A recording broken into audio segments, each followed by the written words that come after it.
concrete walls. There's a place for us where we could go, where we could be alone. Between city lights, we don't have to hide. I wanna go, do you wanna follow? There's something in the air, I can't explain it, but it's there. Ain't nobody gonna find us in our secret love affair. I don't wanna have to hide no more, it shouldn't be unfair. I wanna go, and I wanna know, do you wanna follow? Baby, do you wanna follow? Come with me, do you wanna follow? Baby, can't you see that? I wanna go, and I wanna know, do you wanna follow? Baby, do you wanna follow? Come with me, do you wanna follow? Baby, can't you see that? I wanna go, and I wanna know, do you wanna follow? I can't understand why we can't hold hands, but they don't know what we have is real love. Aren't you sick and tired of having to hide? I know a place, do you wanna follow?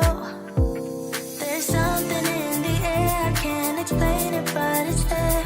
Ain't nobody gonna find us in our secret love affair. I don't wanna have to hide no more, it shouldn't be unfair. I wanna go, and I wanna know, do you wanna follow? Baby, do you wanna follow? Come with me, do you wanna follow? Baby, can't you see that? I wanna go, and I wanna know, do you wanna follow?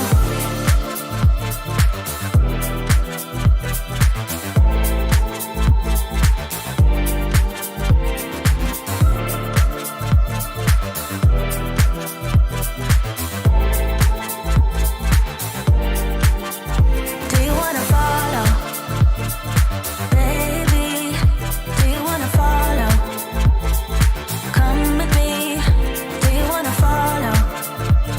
Baby, can't you see that? I wanna go, and I wanna know, do you wanna follow?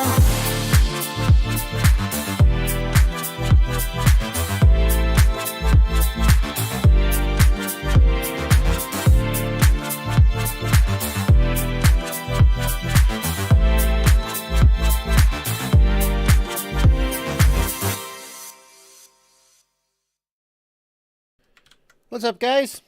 I'm Joshua Bardwell. You know it. You know it. It's coming.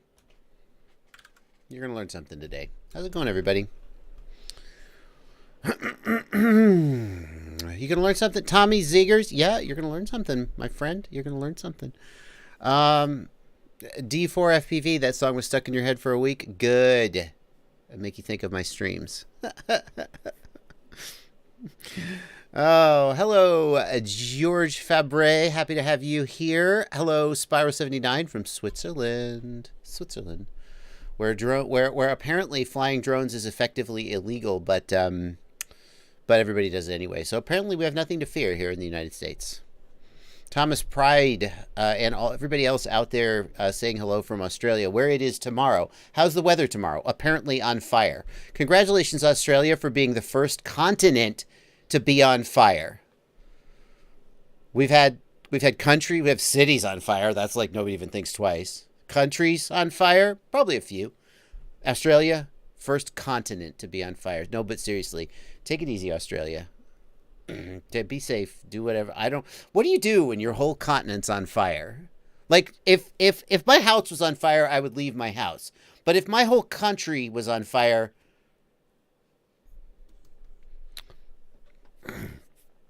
of all the topics to start to do a bit about. Mike Odell, the drones did it. Yes, everything bad in the world is the fault of drones. I think everything bad in the world is the fault of... Who is it the fault of? Everything bad in the world. Let's see what the chat has to say. Is it Rotor Riot? Interesting. I have some news of the day. If you watched yesterday's live stream, I did all the talking about remote ID. I don't want to orange man. Oh, no. I've done it. I should have seen that it would get political. Okay, get it out of your system, but don't start arguing about politics. We don't do that here. I should have known better than to ask that question. I thought everyone would just say Rotor Riot, and then I would reveal my big reveal, and then I would get on with it. Now I've done it. So my big reveal, I have a big reveal. I have a special guest tonight. I have Drew Camden here. Hello, Drew. Hey! Thank you for being here. Drew was in the chat, and I thought, well, since he's in the chat anyway, let's bring you on. That's always my hope when I come on people's live streams. I just keep poking them like, come on, let me in. Let me come. I'm bored. Let me come. No, play. he does that. He does that in real life too. It worked. It did work. And I asked Drew if he where's his cat? Can I say hello? Because I miss his cat. I like your cat almost. He's a great cat. I'm not going to say I like your cat better than you, but that's only because I'm not going to say it. His cat's getting a bath right now. He can't come. Here's what I want to talk to you about, because this whole remote ID thing has happened, and so remote ID is going to, some people say, just forever change and destroy the hobby as we know it. Mm-hmm. And so the FAA is a giant federal organization, massive ship, and within that, there's the Drone Advisory Committee. And on the Drone Advisory Committee are entities like Boeing, government officials from New York City, and the AMA is there, DJI is there, Rotor Riot, not there. And what I want to know is, how was Rotor Riot able to ruin the hobby by forcing remote ID to get passed in the face of all of these other Boeing? How did you do that? It took carefully placed friends and relatives in all of the. I'm just going to give them a whole new thing to go off of, because I haven't heard this one yet. That maybe we have friends at Boeing, and all these. My uncle works for Boeing, and that's how we get slowly infiltrated. This little Slowly. YouTube channel. We're not even a big YouTube channel. You know what I mean? We haven't even broken 200,000 subscribers yet. Yeah. But not even. And yet somehow you and Red Cat, a 12-person company based in Puerto Rico, you guys that's all it took. Together. That's it. Steered the ship. In fact, from what I've heard, that members of the Drone Advisory Committee, when they saw people who were in the meetings, people whose voices were heard, when they saw what the FAA had actually come up with, they were like, this is not what we talked about. Apparently, that's why. Because you. We knew it was coming. We knew this whole thing. And I've actually got, a transponder right here. This is it. This is a transponder. It's Hype Train. It's already built into the Hype Train motors. All right. All silliness aside. I thought I see these comments where people say this was your master plan. And I'm like, how does that even work? Number one, if we assume the worst, and some people do assume the worst about Rotor Riot, you, whatever. I mean, some people do. If we assume the worst, you still have, I don't understand the mechanism by which they think your nefarious master plan could have been enacted. Well, it's also like ass backwards. I'm really good at flying. That wasn't just by accident. I've worked really hard to get really good at flying. So it's like, I'm going to work so hard to perfect this art to then ruin the ability to do it for even myself. What? Yeah. Why? Yeah. I really love flying. Why would I just starting there? Why? It's just so stupid. Yeah. All of my flights specifically are from bandos and office parks and places that are on private property that are maybe trespassing or whatever. So it's it's not coming from a person that's only been flying at AMA fields or whatever. Right. That's so it's just kind of weird. Yeah. And I think it's the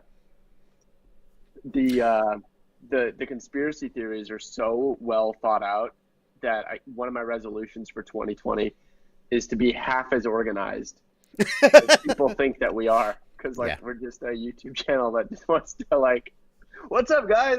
Today we're flying a circle-shaped quad. Ooh, and Yeah, not apparently Sagittarius. it's the nature of some conspiracy theories, because apparently you're simultaneously this like master puppet master, but also like you can't put an episode together. It's like, which is it, guys? I Yeah, don't know. right. Neither. It's always the So conflicting. the other thing that I think, and we are gonna, by the way, this is your normal Q&A live stream for people who are like, why are we doing this? It's because I wanted to, and then it's my live stream. But we will do Q&A, and maybe we'll even let Drew take some questions. I might know some answers. I He might be knows a able to few learn answers. something today or tonight, Yeah. whatever. The other thing that really gets me is people who think that they're like, aha, DJI is going to benefit from this, or Rotor Riot is going to benefit from this because you're going to make the transponders. It's like, is this good for business? No, I don't know how we could afford to meet the crazy requirements that are outlined in the document. Like the current proposal outlines what it means to be like an official drone manufacturer, which is what it would take to fly. And I'm like, how would a teeny company like ours do that? Like it's kind of Right. crazy. Right. I don't know. We'll find a way to do business, but it won't be the business. Like we'll have to completely change the business model. It is so disruptive to what Rotor Riot is. Right. It's like a huge wrench in the gears or whatever Right. the thing is. Because at least according to the way people are reading it now, you can't build a remote ID drone unless you have approved processes approved by Right. the FAA. So in other words, if you want to make remote ID capable drones, you have to go to the FAA. They approve your processes. They basically say you're doing it and that it's not easy to circumvent it. And then you get like the stamp of approval and you can make and sell. And if you don't do that, then you can assemble drones that other approved manufacturers have done, but you can't actually just buy parts, put them together, and sell them. And that's actually a lot of what Rotor Riot does today. Oh, well, yeah, our biggest selling thing right now are the pre-built drones. Like our entire store basically revolves around pre-built drones, and that is just gone Right. under this proposal. So, I mean, if this proposal went into effect tomorrow, we would probably, if it just went into effect tomorrow, I would shut down this store and just double down efforts on like just making motors and just like focus on motors and then sell Yeah. motors to approved drone manufacturers. So I would just focus on something that like we could do, Yeah. but that would just be like, I got to do something right now, So hopefully we have more time. Mike Jackman says, I don't think it's a conspiracy. I think Rotor Riot took the easy path and took DJI money. It was reckless and short-sighted. Here's what I would say. I mean, I addressed that yesterday in my live stream. The idea that if FPV pilots had somehow boycotted DJI, then none of this would have happened is complete BS. The amount of money DJI makes from the FPV community is a decimal point on a decimal point. Yesterday, I was throwing around the number 25 billion. That may be like their valuation. They did 2 billion in revenue last year. The idea that if we had only boycotted them, the only thing that would happen if we all boycotted them is they would stop making FPV products. And we'd still be flying analog. And we'd still be flying analog. And their legislation would be the same. Yeah. So. It's this whole, you threw us under the bus. I'm like, let's just say I did. Let's say we did throw FPV under the bus. The bus didn't notice. Right. It's like I threw a playing card under the bus. It did not. Right. It did not feel that playing card. It was totally oblivious. Like right. We're so small, which is why we need to fight to be heard. The analogy I thought of is that we're basically being accused of helping the legislation. So that's like a toddler being accused of trying to help the adults move a couch, which is really just going to be more in the way of anything.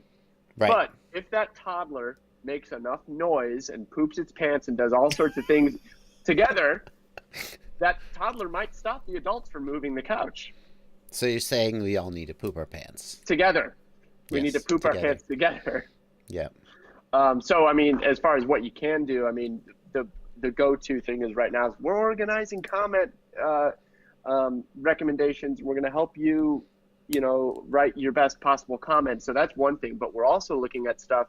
So we recently got our attention called to this bill that's in Congress. And what this bill would do, if approved, would put the airspace 0 to 200 feet in the ownership of the property owner. It would basically kick the FAA out of 0 to 200 feet. And I'm like, I want that. I want that. The downside is that any land owned by the city, like a park, that airspace would now be owned by the park. It gets rid of preemption.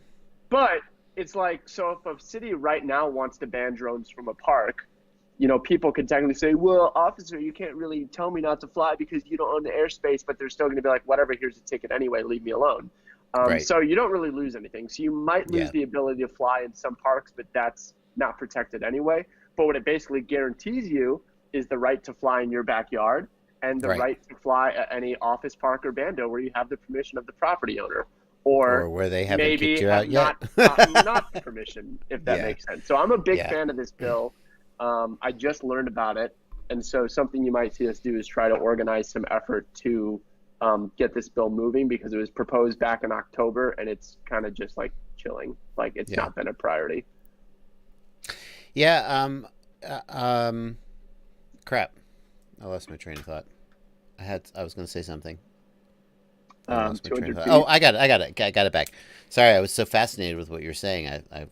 I tend to captivate people. I see people saying things like, "Why would Rotor Riot do?" I see finger pointing happening. People in the FPV community, some of them are pointing their finger at Rotor Riot or Red Cat. Some people in the AMA community, in my comments of my YouTube video, are like, "You guys had this coming. You did this to us." Us being traditional fixed wing flyers. And it's interesting because like we are all the FAA is not distinguishing between FPV, traditional fixed wing, whatever. We are all going to get crushed with the same boot. And while the boot is crushing us, we're going to be who did this? It's like we need to get together. And, well, the other thing is like to a degree, the thing it's like at some point there's a line. Mm-hmm. But, if someone's saying, oh, you guys flying bandos, that's what brought this upon us. I'm like, flying bandos is the thing. If the only way that we were going to get away with this forever was to only fly circles around an open field, I don't care anyway. So we were always going to be doing this stuff. Now, should we dive bridges? Maybe not. We learned that one the hard way, But, there's a line. But I'm just saying, like, there's this temptation to say, oh, you shouldn't have done this or shouldn't have done that. And I'm like, but then you're not living. It's like, don't take risks to prolong your life. But then what kind of life are you living if, it's kind of boring. Well, all right. Well, I appreciate you coming and talking with me about that. It's just nice to see you. Good to see you too. I'm going to see you in person soon. You're coming to Orlando. We're going to, in a week, rip cars, rip quads. We're going to make some episodes. If anybody wants to, let's go ahead and get the Q&A section of the stream started. Oh, one more thing.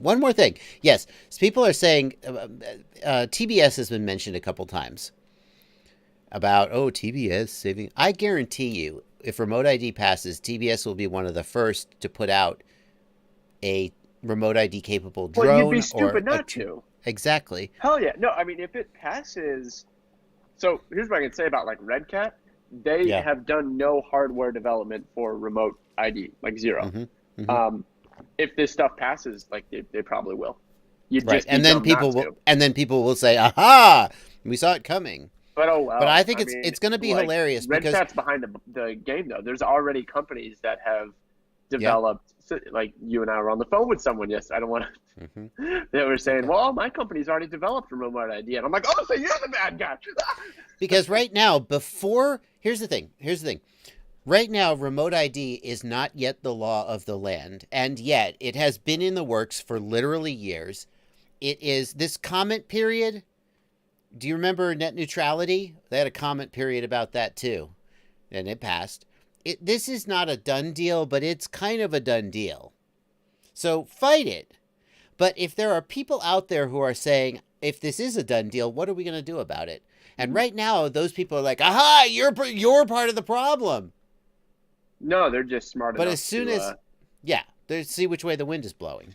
Yeah, and that's what I would say. Like, what I like to think about is that there was an impending set of fuel economy regulations called the CAFE standard that was supposed to go into effect in the early probably this year or next year. And it was just killing GM. I worked for General Motors, and they were spending so much money trying to meet this standard, and they were struggling, and every step of the way they hated it, but that was just what it was. They were developing it. But then, by the way, Trump came and just said, literally threw all that out, and pretty much all the automakers stopped on that. And since then, we've seen Ford is now only making trucks and Mustangs. So like, oh, thank God we don't have to deal with that. But up until that point, Ford was working on it too. So preparing for the worst doesn't make you part of the problem. It just makes you smarter than your neighbor. Yeah. Yep. Anyway, so let's go ahead and take some questions and just wait, I got one more bit. One more bit. Oh, one more bit. Go ahead. Last bit is that if this regulation does go into effect, it's going to be 3 years before it goes into effect. Yeah. So just remember that most of you guys have been flying for less than 3 years. So if it gets approved, you get to do everything you did one more time. Everything. So that's a lot more fun we can have. You know what I mean? And in that period, things can change. And worst case scenario, remote IG really becomes a thing. Hopefully someone comes out with a little 20 by 20 transponder that we can use. I don't know. And then we just keep flying. Yeah. So Quadrophenia has a question for you, Drew. He has a similar Monoprice Maker 3D printer to you, and he's installing the Flexion extruder or Flexion extruder. Any advice or settings I should be aware of for printing TPU on the Monoprice Maker 3D? I don't remember. I'm so out of the 3D. Like, I don't even have my printer over there anymore. It started acting up at one point, and I just kind of gave up. I'm just kind of out of the printing game right now because now we have printers set up at the warehouse, and I've got awesome printer operators. Working, and so now I just send people files and say, print this for me. Yep. So I'm kind of out of it. Let me give you guys a look at my screen right here. This is what I'm working with. Up here in the upper right is the plebs, the pleb chat. All the people in the YouTube chat, they call themselves the plebs, so I just picked it up. I'm going to be taking your questions like this. Questions from Dusty Sons FPV. Please help. I can't get smart audio on my Unify Pro 32 HV to work. Pardon me, guys. Dusty Sense, the Unify Pro 32 HV ships set for Crossfire interface. You need to plug it into TBS Agent X and change it to smart audio, and then it will work. And see, that's what we do.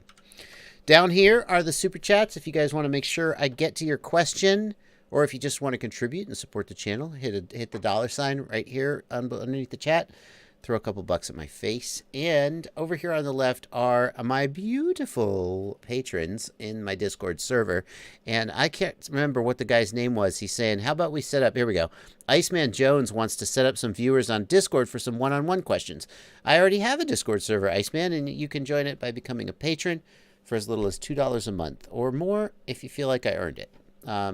But Joe, to be honest with you, there's about 600 people watching the live stream right now, and most of them, not all of them, don't want to sit there while I'm like, well, could you click the left button? And live one-on-one troubleshoots I've done them before, but so we're not going to do that. Hello, Discord. Hello, Soli, Poppy, Jesse T, Steezy FPV, Nick Schwartz, Simon Saucy, and so on. Mike Clark asks, are you planning any Rotor Riot episodes to deal with how the community should better carry on from here? Yeah, we will be making Rotor Riot. So people are like, why haven't you made a video yet? So even though the community on Facebook is like total chaos right now, like we're not getting YouTube comments. You know, our audience on YouTube is much bigger than the Facebook community. So like, I don't want to alarm or waste anyone's time before we've got all of our ducks in a row. So when we make our YouTube video, we want to like have the best possible recommendations, have all the facts straight, you know, think about that bill thing that I mentioned. Is that an avenue we could go down? So, I mean, think about if we very reactionarily made a video. It was like, oh, go leave a comment.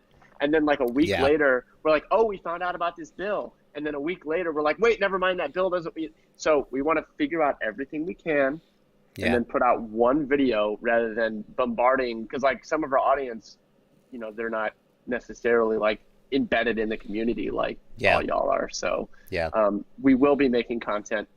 It's not like the stuff burns down tomorrow. The comments period is open for 60 days, and March then even 2nd. after that, there's a 3-year thing until it goes into effect. So we're taking our time with reason. Yeah, March 2nd is the cutoff, and there is no bonus for getting your comment in early. So like I saw some really, really well written templates from T-Mac FP. He does a bunch of Jumper T16 content, and I saw him on Facebook. That's cool. At the same time, I'm kind of like biding my time and gathering my thoughts and trying to think about what the most effective thing I can say is, and you have until March 2nd, so. Let's see here. How about you go into a private voice server? Iceman Jones, I really appreciate your enthusiasm, but we're not going to do that. The time that I did do one-on-one chats, number one, like we need somebody to screen the chats. I had random FPV screening them in a separate room so we could make sure that the person was ready to go. It's just not a good use of everybody's time to do one-on-ones without a lot of preparation. So that's why you don't see me doing them. But I appreciate your enthusiasm. Let's see. I got some super chats, Drew. I don't know if any of them are for you, but let's see. Parts for Ben Toys. Thanks for $5 Canadian. Thanks for what you do, JB. I fly race wings, but I learn something new every time I tune in. Cheers. Oh, and I'll read this part too. Hey, Drib. Love your stuff too. Thanks. Duck My Squee. $5 New Zealand. FAA should look at ham radio APRS as a tech example. Less than 5-watt APRS beacon transmits GPS and altitude to receiver in a 5-mile range. Duck My Squee, part of the reason why the FAA is concerned is they're worried that there will be so many drones in the air that they'll actually overwhelm the transponder systems. That's why certain drones are actually prohibited from broadcasting. So they may actually not want 5 miles of range on the transponders, or maybe, I don't know, they may. Moving Shadow FPV, thanks for £5. Oh, Duck My Squee, the other thing is that they want to be able to know where you are and know where your drone is, like in real time. So it's not just about collision avoidance. Moving Shadow FPV, thanks for £5. Care DFPV, 40 rubles, I'm guessing. Yes, it's in Russian. RUB must be rubles. Kyle Daniels, 350. Give me 350. How are you doing? I'm doing better than you, Loch Ness Monster. 350. Mayan Hawk, thanks for $5. R9 Slim plus OTA on ACCST firmware only connects to the radio at home and in the yard. At empty fields, it won't connect or shows solid red and green LEDs. The FAA got to you. Yeah. Solid red and green is binding mode, so it seems like your bind button might be broken, and it's going into binding mode. That's my guess. Mark Manning, thanks for $20. No question, just $20. Thank you, Mark. How do you do Griffin Murdoch? Drew, this might be a question for you because you fly Spectrum. But let's find out what you really know. Okay. Murdoch wants to know, how do you do Spectrum switch mixing? Is that a question you can point him in the right direction? You're on the stream? There's a menu called mixing, and you just, I guess it depends on what specifically you're trying to do. Yeah, what are you trying to do, Murdoch? He'll answer. But if you find the mixing submenu, then you can have one channel affect another channel, and tie that to a switch to inhibit or activate that. If you want to do something crazy, like Bardwell has that whole tutorial on how you can use one channel for every mode, that's not going to happen. I was looking. I actually have it right here. I was doing a tutorial video about the DX6 today. Here it is. Look at it. Hey, I'm so glad you're doing a little Spectrum, because I've been telling you, I'm like, I think there's more people flying Spectrum than you realize, and I'm really curious how that video does. Have you posted it yet? No, it's not. I haven't posted it yet. That'll be your first Spectrum video, right? Well, I did a whole Spectrum setup tutorial once upon a time, and it was put up on a certain vendor's website, and then they took it down, and I don't have the original files yet. So I have done Spectrum tutorials before. But not on your channel. Not on my channel. Okay, I'm really curious to see how it does, because I think... Yeah, it's might be better than you 4649T think. 4649T setup and binding is the I got so many questions about that. What's different about the 4649T? Do you know? Well, there's the 4648 was a plastic cased receiver that had auto bind and no telemetry.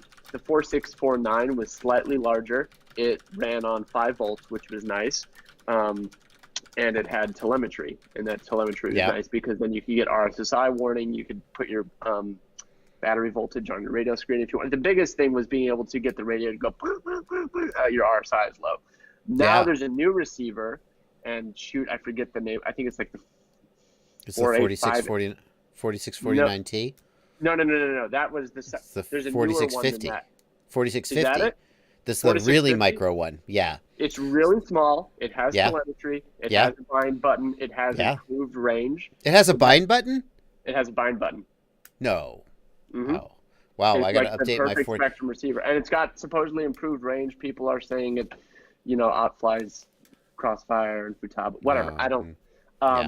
Because here's the thing with Spectrum, and let me know if you need to move on to the next question. No, go ahead. But the reason, and I'm kind of on the fence about this, because like the thing with Spectrum, and this might not be the best explanation, is that Spectrum always held its resolution the whole time until the bitter end and then cut, which is kind of why it had lower range, was because you always had that resolution and that very low latency up until it couldn't handle it anymore, and then it just cut out. Other protocols like FreeSky and Crossfire, degrade. They start degrading the signal quality, start increasing the latency, start dropping frames, and that lets you fly further. The new Spectrum receiver takes that new approach where it will start degrading and in exchange for range. So theoretically, the new Spectrum receiver should have the same range as FreeSky. I'm just psyched about the bind button. Binding Spectrum receivers has always pissed me off. So and one of them had auto bind, but then if you powered up the receiver before the transmitter, then the receiver would go into binding mode. Though. But you'd have to power cycle anyway. So that's exciting. Frank Crawford wants to know: can I get the HD1 with the Vanover motor with the DJI system? I swear to God, he asked that, and I didn't make that question up. Yeah, you can order. You can spec that out right there on the Rotor Riot site. If you go to the build kit, you can pick your motors. Well, we wanted to have it so you could pick your motors, pick your stack, but like we just love the Hobby Wing stack so much. I don't think we're selling anything else yet. Yeah. But all right, got that one. So what, man? 55 in the Discord. Thank you for being a patron. So what, man? Says I was looking around at transmitters and I found that all the good pilots. Johnny, he didn't say all the good pilots. He said, I found that good pilots like Johnny and Vanover fly the Futaba T16SZ. What are your thoughts on this radio? Drew, thoughts on the Futaba T16SZ? Have you seen it? Yeah, they're nice. Yeah, they're super nice. Yeah, buttery gimbals. Nobody disputes that Futaba makes great radios. What's a Futaba T16SZ cost, though? All of the money. It's like $1,000 or something, right? Futaba, hang on. Futaba T16SZ is $700. Oh, that's a bargain. $700. So, yeah. Oh, are you tempted now? No, that's a lot. Okay, I was going to say, I thought it was more. Here's the thing. Futaba makes great radios. Futaba radios are fantastic. The gimbals are amazing, etc., etc. Most people in FPV don't want to pay $700 for a radio. And when you're at the level like a Johnny or a Schizo, I think flies. Does he still fly Futaba? Not sure. When you're at that level, Skeeter's on Futurba. you can choose whatever you want and spend as much as you need to spend. Although, to be fair, some of those guys didn't buy their freaking radios. Some of those guys are actually paid by Futaba to use the radio, which doesn't mean that's the only reason they use it or that it's a bad radio. No, I'm just saying. I know all those guys, and none of them, they do get paid, but none of them would do that if the product didn't work for them. It's true. And you're 100% so right. I actually appreciate that if Futaba is going to invest in the FPV industry, they're doing so by spending on the pilots. Yeah, like that's a good perspective.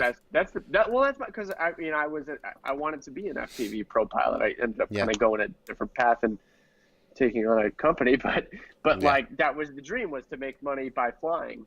And so companies that are willing to do that, I respect. And it's That's almost like, that's good perspective. well, it frustrates me that everyone thinks the other thing. They're like, oh, they're spending, they must be the worst. And I'm like, no, why don't you support them? No, 'Cause they're that's supporting the dream. I never would say that, and I have defended that. People say so and so only flies such and such a gear because they're sponsored, and it's like when you're at the level of a Johnny FPV or a Drew Camden or whatever, when you're at that highest level, you take your pick of sponsors or you make your own gear. And so if you see one of these guys flying a certain radio, it's because that radio works for them. That it is goes for Rotor Riot too, because like we had some critics for the DJI sponsorship, and I'm like, okay, you guys have no idea how often we get reached out to by various companies wanting us to endorse their products, and we say no, including DJI previously. right. They came to us with the previous revisions of their system, and you never saw a video about it. Right. But they were out. AccuSync was out. This system genuinely rocked, and we're like, yeah, we'll take the money and we'll fly the system. Yeah. I think what I do see happen though, and I'm not going to name names because that would be impolite, but what I do see happen though is a pilot is sponsored by a certain company, and it kind of keeps them from like maybe looking around as aggressively as they might because they're happy with what they got and the sponsorship checks keep coming and they just keep using it. Whereas when you are not in that situation, you might be like, oh, is that motor better? Is that motor better? Well, so then that's the thing is, do you value someone always changing their gear to squeeze out that next percent of performance, or someone endorsing something that's tried and true? Because if it ain't broke, why not just keep taking the sponsorship checks and keep flying it? Exactly. You know what I mean? So maybe it's not the absolute best thing, but hey, I've got 4 years experience using this thing. Yep. I'm an expert on it. I can support it. And that's what they paid me for. They paid me to be able to support it and be knowledgeable about it. And now just because this new thing has 2% better performance, I'm going to throw out my history with them, burn the bridge, and not know as much about all the minutiae of the product. For sure. Yeah, that is definitely a thing I mean, sometimes sponsors are paying for you to just have the product in your hand on your Instagram, etc. There's exposure and there's affiliation, but especially if you have educational content, they're paying for you to be familiar with the product so you can help support the users and stuff. Mm-hmm. Drew, what's the big drone behind you over your right shoulder? So that is one of the Brand's first, 1980. The first, like when I was getting into drones and I wasn't like exclusively into FPV freestyle, that is a Sky Hero Mini Spider. It has a DJI NASA system, and it had an FPV camera as well as a GoPro gimbal, and I had it hooked up with a switch so I could switch between the cameras.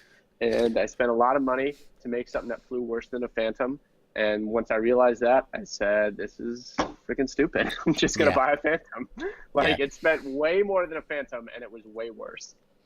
Christopher Robin says, in the pleb chat, says, can someone tell me how to fix aux 12 on Betaflight? It's going crazy up and down. Christopher Robin, aux 12 is RSSI for your receiver.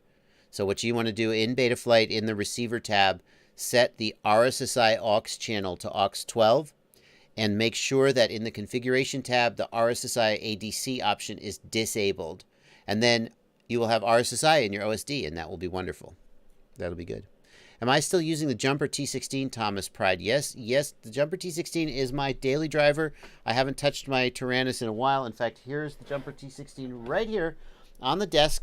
And I have flipped, here's a couple of mods I've done. I flipped the grab handle over so it lays flatter in the backpack. And look at this. I put an internal charging mod into it just yesterday. That video will be coming probably next week on my channel. So the T16 is my jam. Andrew Heitman wants to know, is remote ID going to eliminate long range? Isn't long range technically illegal because you're not in line of sight? Andrew Heitman, long range and BVLOS, beyond visual line of sight, is like the one person who should be happy about remote ID. Because if you have a full remote ID capable drone, then you are finally now you will be allowed to fly BVLOS without a waiver. That's actually the thing that like the Amazons mostly want. Let's see here.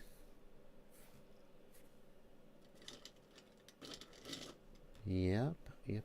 Duck My Squee in the Discord says X only flies Y because Y sponsors them. Could be restated as X can only justify flying their gear this good because Y helps them in return for exposure. When someone volunteers to help you in return for exposure, you jump on that. No one does that. Take it. Yeah. Here's the thing. And Drew, I'll put Drew back on screen. We could weigh in. Like I hear people accuse me of being a sellout for gear, and I'm like, they're like, he got those goggles for free. And I'm like, you have no idea. Care about getting your gear for free. The you have pile. Too much stuff as is. I have too I've much. Your home. I've yes. seen your bag. You don't need any more stuff. You don't want any more stuff. You're just doing your job. Yeah. It's like working for GM. Eventually, the magic of driving Corvettes wore off on me. I'm like, it's another freaking awesome car. Yeah. I've driven so many at this point. Yeah. I don't want to sound ungrateful. When Fat Shark sends me a set of HDO2s to review, if they hadn't sent them to me, I would have bought them, and that would have cost me $500. That's obviously, I appreciate Fat Shark essentially saving me $500, but the idea that, I mean, as a professional, I can thank you patrons. Thank you, people who use my affiliate links, etc., etc. I can afford to buy them, and I can justify the expense for this channel. So it's not enough to get me to sell out it's the goose with the golden egg. If I sell out my integrity for $500 in free gear, then I don't get any more free gear ever because you guys leave. So much gear. Anyway. You want to stick around, Drew? You've been here for like almost 40 minutes. You're welcome to stick around, but I also don't want to like keep you for the whole live stream if you need to go bathe your cat. Well, I'm actually working on the video description. I'm about to post a flight video, and then I was going to try and sweet talk and be like, can we watch it together on your stream? Sure. We can do that. Let me finish my description.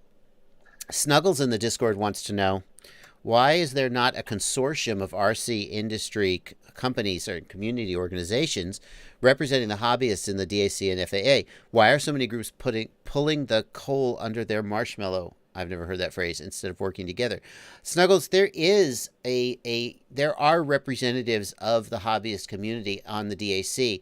The problem is that it's like DJI, and that's not. I mean, like that came out wrong. DJI is a yes. They're and FPVFC on the DAC. Or they're not. FPVFC is not. AMA. The AMA is. So basically, AMA and DJI are more or less who represents hobbyists on the DAC. And DJI they represent a certain type of hobbyist, but certainly not like the typical FPV pilot. And the AMA doesn't either. And the other people on there are much, much bigger fish. It's the Airline Pilots Association. It's the Air Traffic Controllers Association. It's the Fire Chief of New York City. And so it's not surprising when you see all that we're not as represented as we might.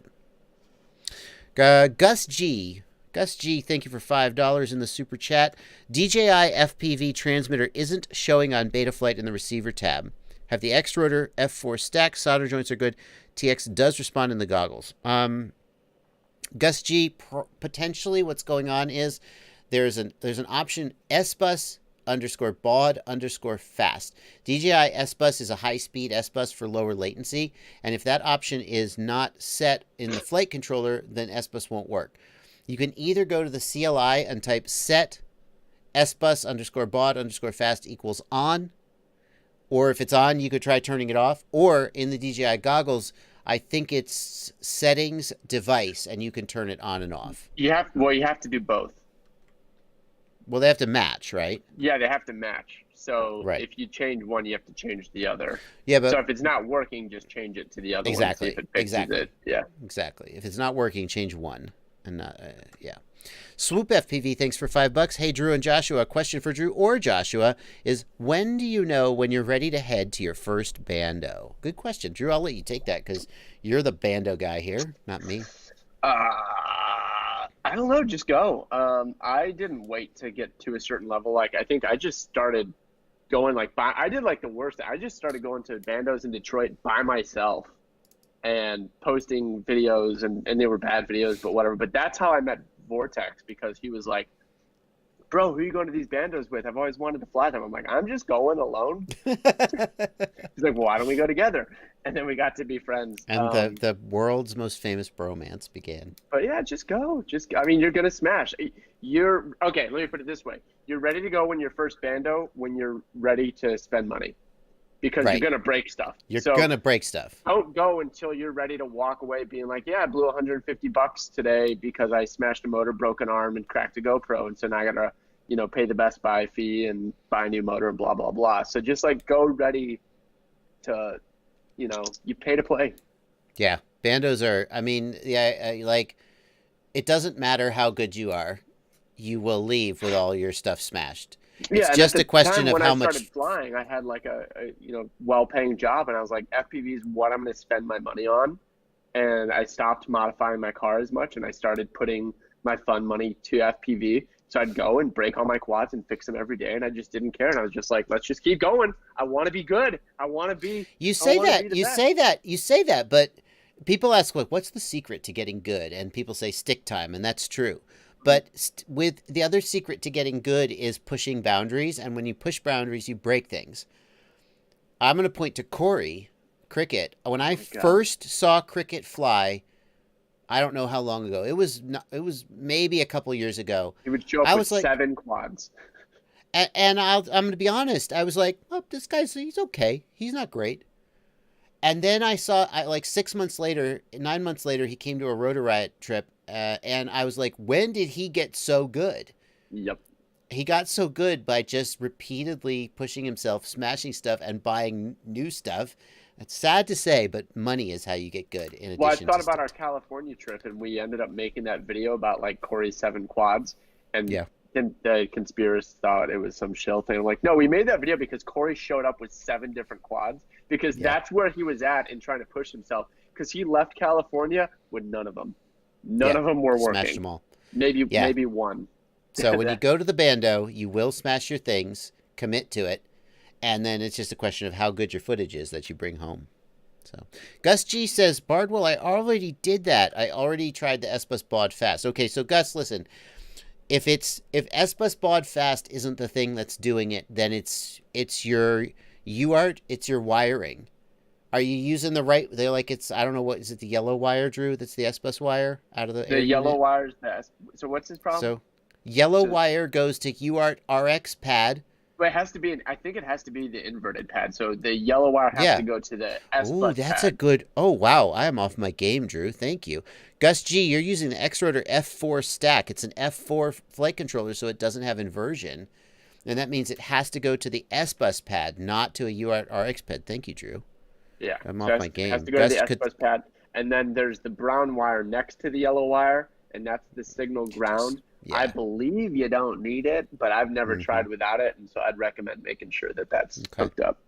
Yeah. Okay. Good tip. I'm off my game, Drew, that I didn't catch that. Coelho FPV, thanks for $5. I have a Diatone GTR 369. Should I flash it with Betaflight 4.1 for RPM filtering? Coelho, if you're happy with how it flies now, then just keep flying it. I mean, if you're interested to try out Betaflight 4.1, go for it. RPM filtering is specifically good on smaller quads. It's good on 5 inches, but it's even better on smaller ones. Oh, really? I didn't know that. Well, here's what I think. The default PIDs and filters are tuned for 5 inches. Uh-huh. So you could tune your filters to match a 3-inch or a micro or a whoop. But instead, RPM filters will just sort of automatically do it. So I think that they see some of the most benefit. I did not know that. So it's backwards because our Cinewhoop tune, like the one that we send our pre-builds and the one we have on the store, that was done by Nurk, and he's not using RPM filters. And he was like, yeah, I didn't want to deal with learning a whole new tune. Yeah. But I guess what you're saying is the Cinewhoop, because it's 3-inch, actually stands to benefit more. And so maybe we should figure out. The thing is, you can get a good tune without using RPM filters, and Nurk probably did. So it flies great. So I guess if it ain't broke, why fix it? Yeah. Well, unless you just want to. So, Coelho, what I would say is if you want to try 4.1, go for it. But make sure before you flash it that you go to the CLI, type diff all, save that out, and if you don't like 4.1, just go back. Just go back to 3.5 or whatever. Just save your previous thing. No, just go Todd back. Speck, thanks for $4. Cracked up so hard watching you parkour, Bardwell. You must be watching the video of, whose video? Was that Bachgrinder's video, I think, where I did some parkour on the table. Dr. Pollution, thanks for $10. I met you in Seattle. You guys were fine. Oh, we were fine. That's nice.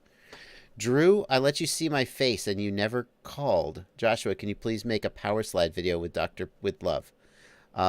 Drew, he let you see his face and you never called. Yeah, well, I remember this guy. He had a mask on. Oh. But I don't know what he means by I didn't call. I don't. If he gave me his number, I don't. Whoops. No one, listen, Drew. No one should expect Drew to answer their messages or call them. I mean, you just got to own it. Yeah. You just got to own it, but don't be offended. It's just not how he rolls. Nothing personal. Can I make a power slide video? Drew, you're the power slide guy. You make the slides. Scarecrow FPV, thanks for $2. Love you guys. Appreciate all you do for FPV. Scarecrow, I love your photography, man. Look at this, guys. That picture, Scarecrow FPV did that. He's a madman. He just did some new pictures of the Vanny camera and cricket motors. They're pretty hot. They're pretty hot. KRD FPV, thanks for 100 rubles. In Russia, this law has already been adopted. It's only violent to fly the U.S. to U.S. without the permission of. It's forbidden. Verboten. Oops. Verboten, maybe. Oh, Easy FPV, Drew says, you randomly answered him on Facebook. The one guy. Chris. Every now and then, if you catch me at the exact right time, I'll be like, sup, dog. Chris Schlegel, the Mobula 6 review will be on the 9th. And I can tell you that because, check this out. Trello. This is my editorial calendar, Drew. I made an editorial calendar for 2020. What is that? Well, you'll see it in a second in the stream, but instead of just looking at a pile of products and going, what am I going to review today? Or a pile of emails and going, what tutorial am I going to make today? I actually am planning it ahead. And then that's public? I am going to actually publish it, yeah, but Chad you don't have to. Been putting a lot of pressure on me for a while to like get ahead of the Rotor Riot schedule in like a public way, like let people know what's coming, so then we can manage expectations. Yeah.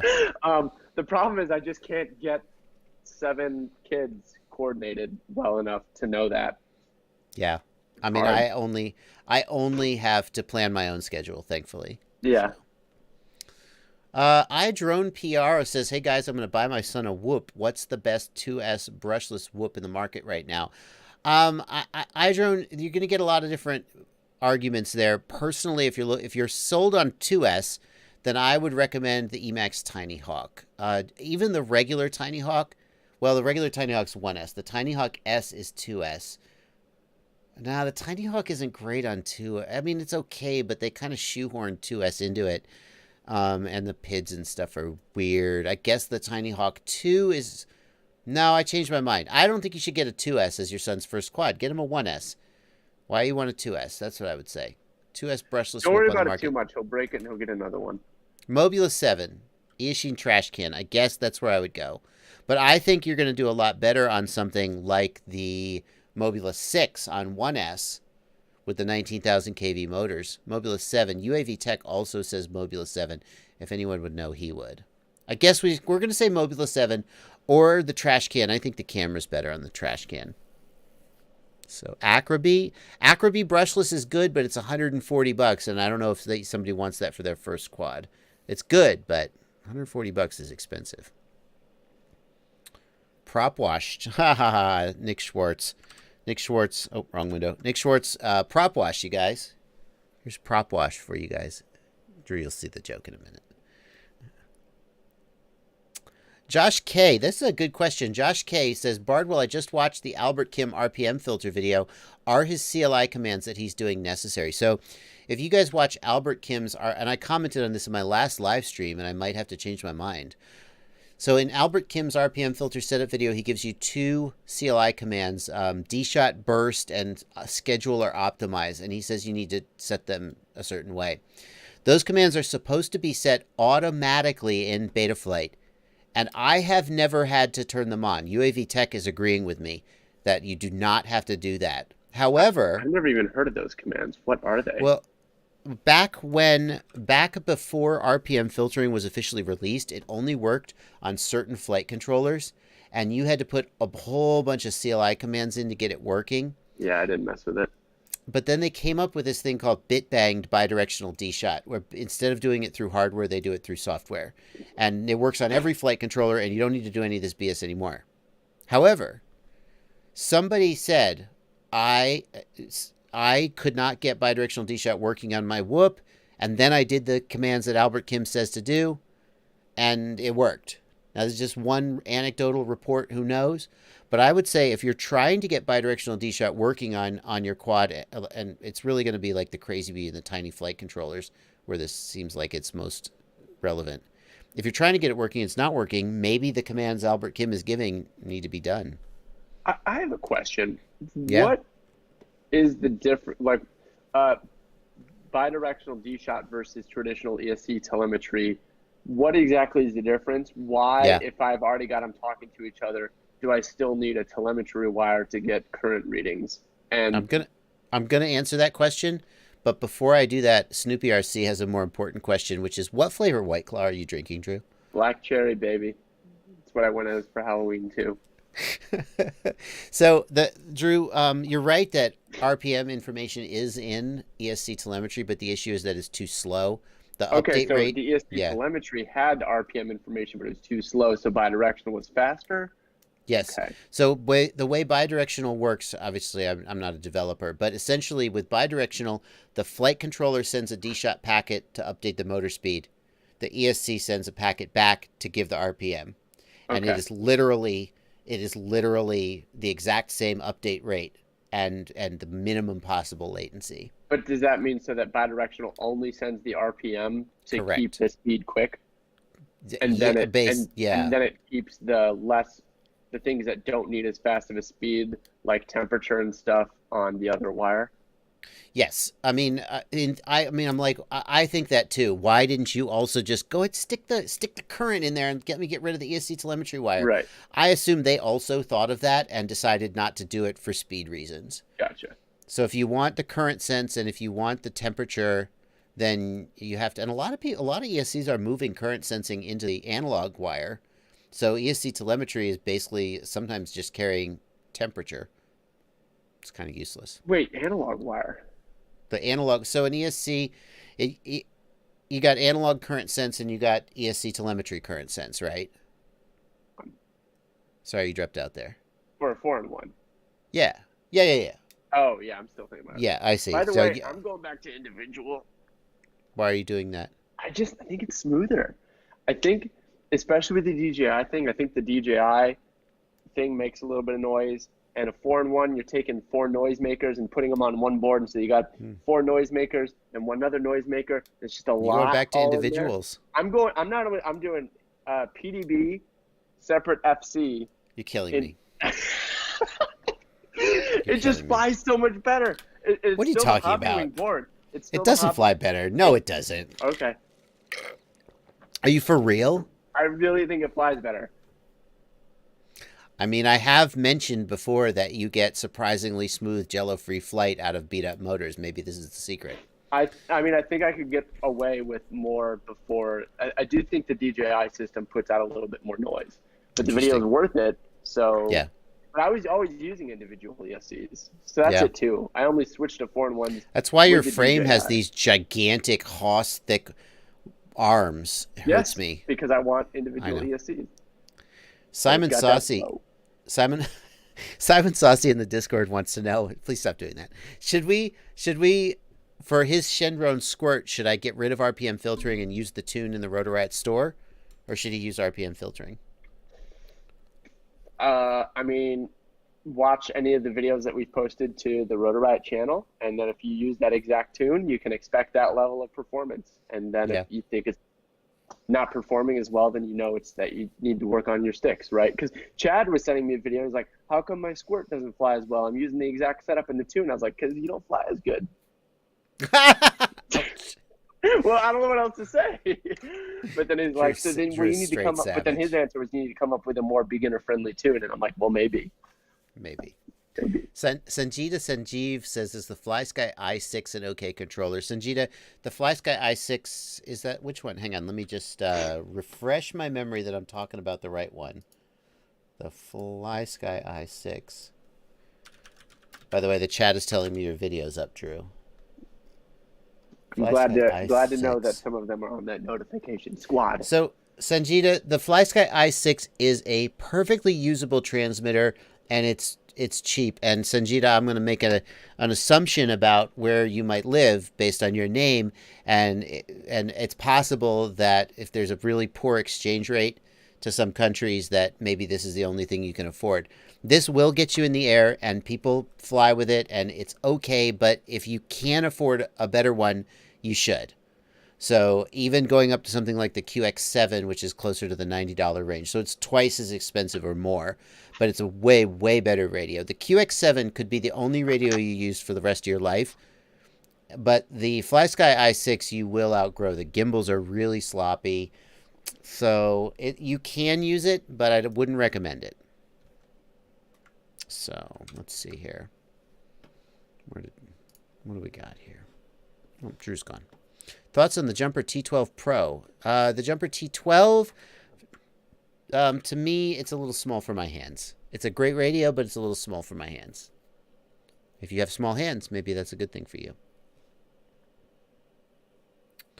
Duck My Squee points out that the DJI Air Unit signal wires are all under 1 megahertz bandwidth. You could run them through a small choke to eliminate noise into and out of the flight controller. Streets FPV, thanks for $5 in the super chat. I usually use the Kakute F7, but I'm trying the HDV. It didn't come with a connector. Streets, the HDV should have come with a connector. If you didn't get one, reach out to your vendor and get them to send you one. You can direct solder it, but you shouldn't have to, and that's kind of the whole point. Simon Saucy, thanks for $5. We got your question about RPM filtering. Holy crap. Robert Ditko, thank you for $50. Thank you, JB and Drew. You guys are awesome. Drew, I guess I owe you $25 for half of that super chat. Drew was not here for that. I'm back. What'd I miss? Robert Ditko gave us a $50 super chat saying, thanks, you guys are awesome. So I think you probably are owed half of that. Well, you can buy me a White Claw next time we're out. I buy you a lot of White Claws for $25. I guess so. After FPV, thanks for $5. X9D plus TBS Crossfire big module plus 3 nano RXs. Setup forgets the quad it's bound to, random resets, and it'll refine the bind. Thoughts? After FPV, it would be worth flashing new firmware to your module and see if it fixes it and your receivers. If you're not on the latest firmware, go to the latest. If you are on the latest, go back one, just in case there's something screwed up. If it keeps doing it after that, though, I would reach out to TBS support and get them to take care of you. Todd Speck, thanks for $2. We are legends of quad, Drew. Carl Howard, thanks for $10. Joshua, thanks for the tech content. Drew, thanks for the motivational, I'm going to say inspirational content. I just bought the Success Slick 55 amp ASC That is just signal the worst named product. I know. Some good stuff, but like what the succubus. Hey, what's the name of your flight controller? The Sucks. S. If you call it the Sucks, people will think that means bad in English. Could Okay, you add something to the word? We were going to make a Hype Train 6S motor, and I wanted to call it the Hype Train Success, like 6S. And Capra was like, Drew, don't do that. People are going to think it's like a bad Chinese translation, or just don't. And so we didn't. And then like a month later, iFlight came out with the Success. And I'm like, well, I wanted to beat you to that horrible name. Yes. Don't change it now. Don't change it now. Now it's your thing, but you're stuck with the pads are labeled. Oh, I see. The signal pads are labeled T and S. Have manufacturers stopped using signal grounds? Some of them have, Carl. With the power ground there, you often don't need a signal ground. So presumably for the slim ESC, that's what they've done. Ben Faber, thank you for $5. By the way, before we get to Ben Faber, the stream is currently just under 700. Oh, it just dropped down. It's dropping off. Did you see that XJet is in here? XJet's here. I do. He was here yesterday too. Thank you. Did you acknowledge the royalty of XJet? Not this stream. I've been too busy acknowledging the royalty of Ladrib. But If I we get really to appreciate 1,000, it. Oh, sorry. if we get to 1,000 subs, I'm gonna do a giveaway. You remember the stream where I'll admit I was drinking a little bit, and somebody said so and so's giving away a 3D printer, and I was like, I'll give away a 3D printer. Shut up. And I did. I gave away an Ender 3. So if we get to, I mean, last stream was close to 900. Today we're close to 650. I don't know if we're gonna get there, but you never know. Wait, so we have to get to 1,000 and then we give away something? If we get to 1,000. Does it have to be like how good of a thing does it have to be? I mean, last time it was like a $250 printer. Oh, that's a lot. Yeah.